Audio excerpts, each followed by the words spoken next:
नमस्कार साथीहरू। आज म लोकसेवा आयोग खरिदार असो सराको पदको लागि 2083 साल वैशाख 26 गते प्रथम पत्रको क्वेसन सेट देखाउन गइरहेको छु। यसमा एन्सर पनि छ है, हेर्नु। क्वेसन आफै पढ्नु है, एन्सर मात्र म पोइन्ट आउट गरिदिन्छु। यो लिग अफ नेसनको स्थापना चाहिँ 1920 मा, अनि यसको औद्योगिक क्रान्तिको क्रममा भएका तलका आविष्कार बीच जोडा मिलाउनुहोस्। कसले के आविष्कार गरे? आन्सर डी सही छ। 3 नम्बर, नेपालको अध्यायको मध्ये कुन हक नेपालको संविधानको भाग 3 मा उल्लेख गरेको मौलिक हक अन्तर्गत पर्दैन भन्ने क्वेसन छ।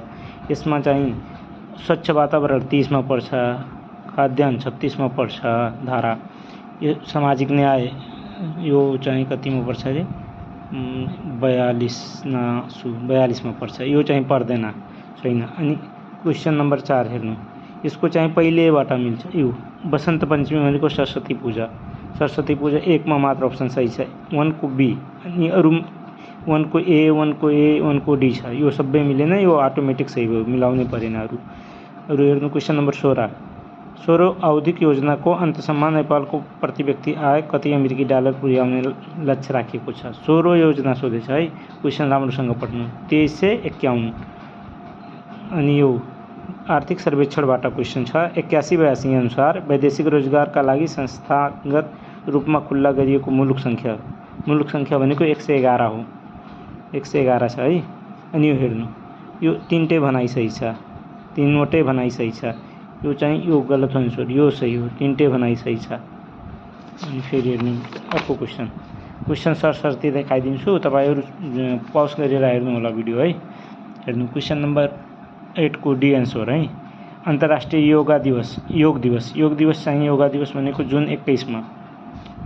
यो अनि WHO मा नेपाल कहिले सदस्य भयो भनेर सदस्यता कहिले पायो? 1953 सेप्टेम्बर 2 हो। यसको चाहिँ रोटेसन गर्दै जानुभयो भने डी नम्बर आउँछ। 45 डिग्री राइट। यहाँ यसरी गयो भने यो कति डिग्री यता आउँछ। यो फर्केको 45 डिग्री राइट डिरेक्सन भनेको क्लकवाइज रोटेसन गर्नुभयो भने। यो चाहिँ हेर्नु त, यसको सल्भ गर्नु। पहिलो दिन कहिले भिजिट गर्छ अरे? 1 गते। 1 गतेपछि 4 दिन, चौथो दिनमा भिजिट गर्छ भनेको 5 अनि 9 यस्तै गर्दै जानु, लास्टमा 29 मा आउँछ। 29 आन्सर हो। यो दुईटै नम्बरले डिभाइड जाने, निषेध भाग जाने भनेको एउटा 15 एउटा 30 हो। 15 र 30 को एभरेज निकाल्नुहुन्छ भने कति आउँछ? डिभाइड बाई 2 गर्नु, यो 22.5 आउँछ। यो चाहिँ